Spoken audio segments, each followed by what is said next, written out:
Depuis le printemps 2014, le service de cardiologie du centre hospitalier sud-francilien est l'un des rares services en France à disposer d'un robot pour l'électrophysiologie, l'ablation, défibrillation atriale. Des cathéters sont introduits par une veine pour atteindre l'oreillette droite, puis l'oreillette gauche.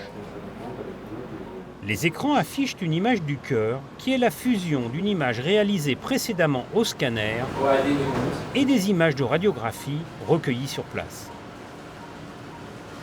L'un des cathéters envoie des radiofréquences, une sorte de bistouri électrique qui effectue des points de cautérisation. Donc on a un cathéter circulaire dans la veine pulmonaire supérieure droite et notre tâche va consister à isoler les foyers arythmogènes qui sont dans la partie initiale de la veine du reste de l'oreillette en réalisant un encerclement autour de la veine. On a fait un encerclement de la veine de façon isolée les foyers arythmogènes initiateurs de l'arythmie qui résident ici de l'oreillette.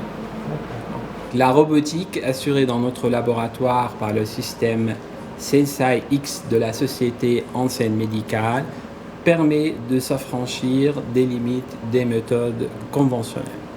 Elle diminue le temps de l'ablation et par voie de conséquence le temps d'exposition des patients aux rayons X.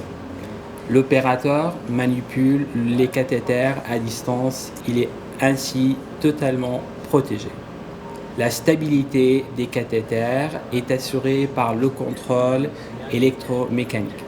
Cette stabilité va conforter le contact et renforcer la création des lésions continues, donc efficaces. À la main, on n'avait pas de retour. Le retour de contact, c'est quelque chose de subjectif. Donc là, il est plutôt objectif et quantifié. Les médicaments antiarythmiques utilisés en première intention dans le traitement de la fibrillation atriale ont une efficacité relativement limitée. Ils peuvent donner des effets secondaires, parfois importants, conduisant à leur arrêt.